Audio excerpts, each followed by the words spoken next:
सुनैना एक swimming champion होती है और वो लोगों को स्विमिंग सिखाया करती है। Head down, हिप्स up. Yes yes yes, good. ना पड़ेगा यार सुनैना, तुम इतनी हॉट और खूबसूरत हो, इतनी अच्छी स्विमिंग करती हो। You are mind blowing. Thank you so much sweetie. Chill, सबको स्विमिंग आ सकती है, बस स्लिम बॉडी होनी चाहिए। एक दिन रोहित नाम का एक लड़का अपने दोस्तों के साथ उसी स्विमिंग पूल क्लब में स्विमिंग करने आता है। तभी वो सुनैना को स्विमिंग करते हुए देखता है। दोनों एक दूसरे को देखते हैं और उन्हें एक दूसरे से प्यार हो जाता है। भीगा ये बदन तेरा पानी में आग लगाए, baby you just like a fish, किसी के हाथ ना आए। वाटर से खेलती हो, मजे तुम लेती हो, हमें ना देती हो। हॉट समर, ऊपर से मैं भी हॉट, आजा साथ लगा ले मेरे 2 tequila shot and just do that पानी वाला डांस। आजा साथ मेरे तू कर ले बेबी थोड़ा सा रोमांस। स्विमिंग पूल में नहा के और अभी नमकीन हो गई हो, अरे बड़ी नमकीन हो गई हो। रोहित और सुनैना हॉट रोमांस करते हैं और स्विमिंग पूल में अंडर वाटर जाकर प्यार भरा समय बिताते हैं। रोहित अब रोज स्विमिंग पूल में आने लगता है, लेकिन एक दिन जब वो दोनों सुनैना के घर पे रोमांस कर रहे होते हैं तभी सच बताओ बेबी, रोमांस करने का असली मजा तो स्विमिंग पूल के गुनगुने पानी में ही है यार। लेकिन रोहित, तुम अब स्विमिंग पूल क्लब में मत आया करो, वो मेरी जॉब है और मैं तुम्हारी वजह से काम पर ध्यान नहीं दे पा रही हूँ। हम स्विमिंग पूल में रोज नहाएंगे, लेकिन तभी जब वहाँ कोई नहीं रहेगा। ओके बेबी, अरे जैसा तुम कहो। आई लव यू मेरी हॉट गर्लफ्रेंड। रोहित और सुनैना दोनों शाम के वक्त स्विमिंग पूल में एक साथ नहाते हैं। एक दिन सुनैना, इट्स टाइम नाउ, हमें शादी कर लेनी चाहिए। हाँ हनी, हम दोनों शादी करेंगे। तुम अपनी माँ से बात करो ना मेरे बारे में। रोहित अब अपनी माँ को सुनैना के बारे में बताने से हिचकिचाता है। अरे नहीं, अगर माँ को पता चल गया सुनैना एक स्विमर है तो माँ तो शादी का बैंड बजने से पहले ही मेरा बैंड बजा देंगी। अरे नहीं नहीं नहीं नहीं, मैं माँ से शादी की बात ही नहीं करूंगा। रोहित अपनी माँ लीला को सुनैना के बारे में नहीं बताता है और बेचारा रोहित सुनैना को शादी के लिए मना कर देता है। आई एम सॉरी सुनैना, लेकिन हम दोनों का ये रिश्ता मेरी माँ कभी स्वीकार नहीं कर पाएंगी। कहाँ उनकी इच्छाओं जैसी शादी वाली बहू और कहाँ तुम जैसी बिकनी वाली लड़की। ओके, जाओ भाड़ में, मुझे भी तुमसे कोई रिश्ता नहीं रखना। अगर तुम मुझे इस तरह नहीं अपना सकते तो आई एम सॉरी रोहित, हम इस रिलेशनशिप को अब आगे कंटिन्यू नहीं करेंगे। लेकिन सु सु सु सु सु अरे सुसु आई है तो सार्वजनिक शौचालय में जाओ ना भाई, यहाँ क्या सुसु सुसु कर रहे हो, हो चुका इनके। रोहित एक दिन सुनैना के घर जाता है और उससे कहता है, सुनैना अब मेरी शादी फिक्स हो गई है, अब मैं तुम्हें पूरी तरह से भूल चुका हूँ। मेरी भी शादी फिक्स हो चुकी है और मैं भी तुम्हें भूल चुकी हूँ। दोनों एक दूसरे को अकड़ दिखाते हैं। रोहित अब देवदास बन जाता है। सुनैना के जाने के बाद वो बहुत दुखी हो जाता है। फिर एक दिन उसे अपने घर में भी एक फीमेल स्विमसूट दिखाई देता है। अरे यार, सुनैना ने जब से मुझे अपने दिल से दूर किया है उसके बाद से तो मुझे हर जगह स्विमिंग पूल से मिलती जुलती चीजें दिखाई दे रही है। ये देखो स्विम सूट। रोहित उस बात पर इतना गौर नहीं फरमाता। क्या हुआ रोहित बेटा, इतना उदास क्यों है? कुछ नहीं माँ, ऑल सेट। ठीक है बेटा। अच्छा सुन, मैंने ना तेरे लिए एक लड़की देखी है, बहुत सुंदर है। तू शादी करने के लिए तैयार है ना? हाँ माँ, मैं शादी करूंगा, आप बस मंडप रेडी रखो। वैसे भी मेरी जिंदगी में कुछ बचा ही नहीं है उसके जाने के बाद तो। क्या कहा बेटा तूने? कुछ नहीं माँ। एक दिन जब रोहित फिर से अपने दोस्तों के साथ दोपहर के वक्त स्विमिंग पूल क्लब में जाता है तभी वो वहाँ पर अपनी माँ लीला और सुनैना को स्विमिंग करते हुए देखता है। माँ, आप यहाँ पर? हाँ बेटा, सॉरी मैंने तुझे बताया ही नहीं। पिछले कुछ दिनों से ही मैं इस स्विमिंग पूल में स्विमिंग सीखने आ रही हूँ और ये रही तेरी होने वाली बीवी और मेरी स्विमिंग पूल में नहाने वाली हॉट बहू सुनैना। व्हाट द हेल, इसका मतलब ये आपका बेटा है? तभी सुनैना और रोहित दोनों लीला को सारी सच्चाई बताते हैं कि कैसे रोहित ने उसके डर से ये सारी बात छुपाई थी। इसके बाद लीला उन दोनों को एक कर देती है। अरे पगलो, क्या तुम दोनों भी? चलो आप दोनों एक दूसरे को हक करो। क्यों, अब हसीना माने या ना माने, लीला तो मान ही गई है। सुनैना और रोहित एक दूसरे को हक करते हैं और दोनों शादी कर लेते हैं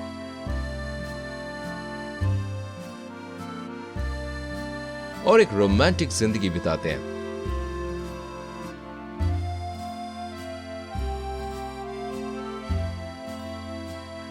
नीता जी की 3 बहुएं थी, 2 मॉडर्न और 1 संस्कारी। नीता जी रानी और रीटा से बहुत परेशान थी। वही नीता हमेशा सुनीता जी को खुश रखने में कोई भी कसर नहीं छोड़ती। माँ जी, ये लीजिए आलू का पराठा विद एक्स्ट्रा मक्खन। मुझे तो बस टोस्ट चाहिए। और मुझे ब्रेड जैम। इतना हैवी खाऊंगी तो मोटी हो जाऊंगी। खुद का खाना तो खुद से बनाती नहीं हो, कम से कम बहू पर हुक्म तो मत चलाओ। ओह प्लीज मॉम जी, हमें लेट हो रहा है और सुनीता लेट मत करो, जल्दी दो। फिर दोनों ब्रेकफास्ट करके जल्दी से शॉपिंग के लिए निकल जाती हैं। एक नंबर की बेशरम है, सब इनके पतियों की गलती है। उन्होंने ही इन्हें इतनी छूट दे रखी है। जाने दीजिए ना माँ जी, आप खून मत जलाओ। ये लो मक्खन वाला पराठा खा के सेहत बनाओ। फिर सास खुशी से नाश्ता करने लगती है। रात में खाने के बाद, बहू मेरे पैरों में दर्द हो रहा है, प्लीज पैर दबा दे। ओ प्लीज, पैर दबाने से मेरे हाथ में दर्द हो जाएगा, मैं नहीं कर सकती। मैं तो छोटी ड्रेस पहन के कैसे बैठूंगी। सुनीता प्लीज तुम ही कर दो ना। जी आप दोनों जाओ, मैं माँ जी की सेवा कर दूंगी। फिर सुनीता सास के पैर दबाने लगती है। वहीं सुनीता रोज सुबह जल्दी उठकर घर का सारा काम करती है और रात तक काम में लगी रहती है। वहीं उसकी दोनों जेठानी मजे से ऐश करती हैं, घूमती हैं, फिरती हैं और पार्टियां करती हैं। एक दिन, बहू, अरे ओ सुनीता बहू, ये देख मैंने तेरे लिए ज्वेलरी सेट लेकर आई हूँ। वाह माँ जी, ये तो बहुत ही ज्यादा सुंदर है। हाँ, बहुत महंगा है ना इसलिए। और हम दोनों के लिए? खुद ही आका, खुद ही चाका, खुद ही पति को कहो काका। What? तुम तो खुद ही शॉपिंग करके आती हो, तुम्हें क्या जरूरत है मेरे गिफ्ट की। और वैसे भी ये बहू का इनाम है, क्योंकि वो दिन रात मेरी सेवा करती है और पूरा घर उसी ने संभाल रखा है, एक संस्कारी बहू की तरह। और तुम दोनों तो सारा दिन मटर गश्ती करती हो बस। फिर रानी और रीटा मुंह बनाकर वहां से चली जाती हैं। इसे तो मैं बाद में देखूंगी, बड़ी आई सास की लाडली। मैं तो ये सोच रही हूँ कि हम दोनों कितने मजे से रहते हैं, लेकिन क्या सुनीता का मन नहीं करता हमारी तरह ऐसी वैसी लाइफ जीने का? मुझे तो नहीं लगता कि ये जितनी सीधी दिखती है उतनी ही सीधी है। वही सास, जो कि अपनी बहू सुनीता से बहुत प्यार करती थी, वो आए दिन उसके लिए कुछ न कुछ लाती। फिर एक दिन, बहू तेरे हाथों में क्या जादू है? तू डेली रात को मेरे लिए जो दूध बनाकर लाती है, उसे पीने के बाद तो झट से नींद आ जाती है और डायरेक्ट सुबह ही उठती हूँ मैं। मेरे तीनों बेटे भले ही परदेश में हैं, लेकिन बहू तूने मेरे बेटों की कमी पूरी की है। ये तो मेरा कर्तव्य है माँ जी। वही रानी दोनों की बातें सुन रही होती है। दूध से ऐसी कौन सी नींद आती है कि सुबह ही आँख खुले? मुझे तो कुछ गड़बड़ लग रही है। इसके बाद दोनों मॉडर्न जेठानियां अपनी संस्कारी देवरानी पर नजर रखने लगती हैं। वही सुनीता रात में सास को दूध देने के बाद अपने कमरे में जाती है और हॉट सी ड्रेस पहनती है, साथ ही हील्स भी पहनती है और खिड़की से बाहर जाती है और एक कार में बैठकर वो वहां से निकल जाती है।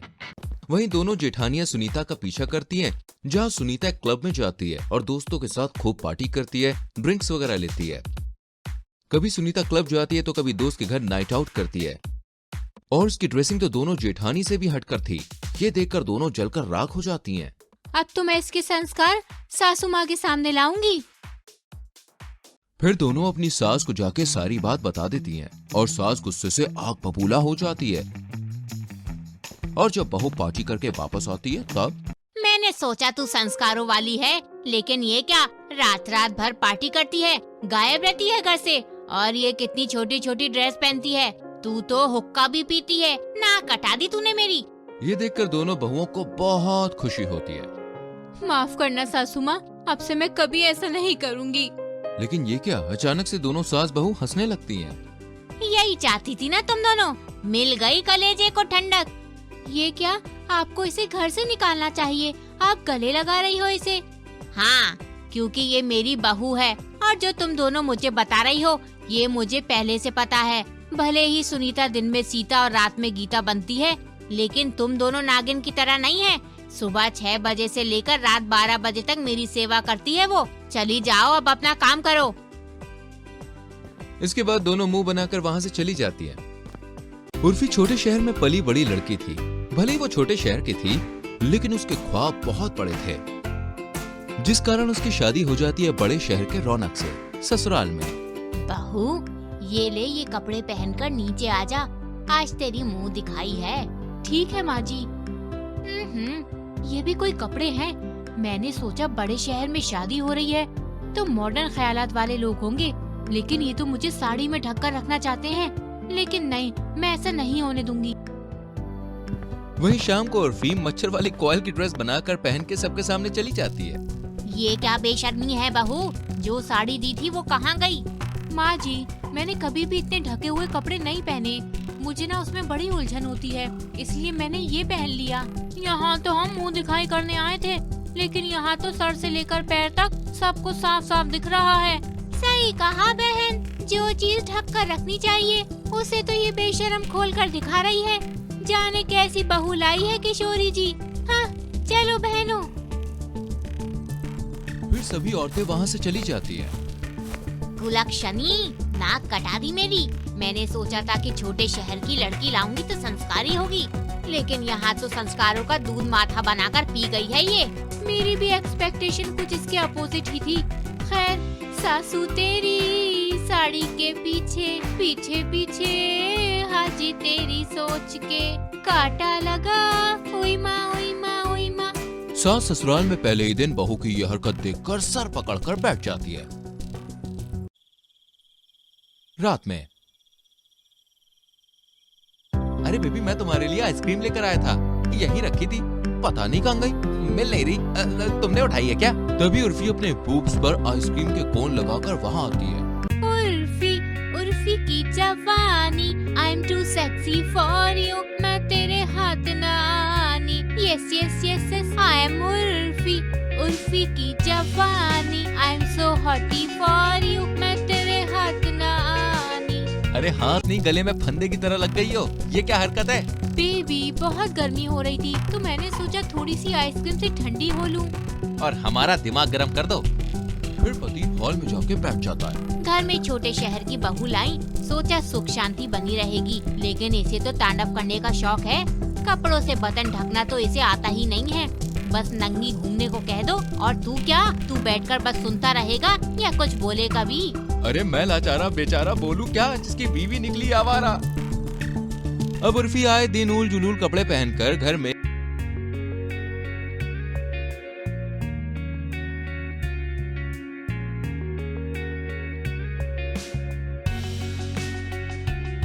मोहल्ले में यहाँ वहाँ घूमती रहती।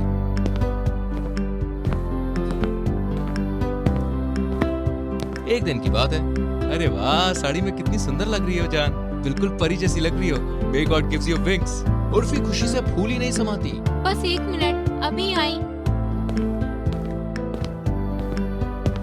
तभी उर्फी एक हॉट से विंग से बनी हुई ड्रेस पहनकर वहाँ पे आ जाती है। मैं हुस्न परी, मैं जाने जहाँ, मैं सबसे हंसी, मैं सबसे जवां। हाँ निरमा, वॉशिंग पाउडर निरमा।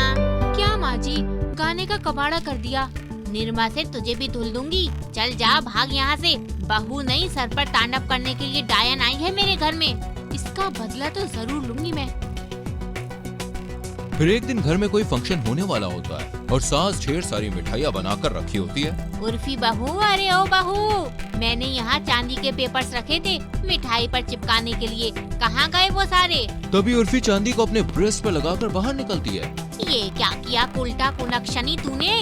अरे उर्फी, ये सब क्या है? ये सब तू इश्क का राजा है, मैं हुस्न की रानी हूँ। जाम हाथों से छलकने न दूंगी, राज की बातें ना किसी से कहूंगी। अब के तुम आए तो वादा है मेरा, आज मैं तुझको ना जाने न दूंगी। चांदी सा बदन तेरा, सोने सी जवानी है, तू इश्क का राजा है, मैं हुस्न की रानी हूँ। ना राजा ना रानी, अब तू बनेगी मेरे घर की नौकरानी। बनने चली थी रानी, मुझको बना दिया नौकरानी।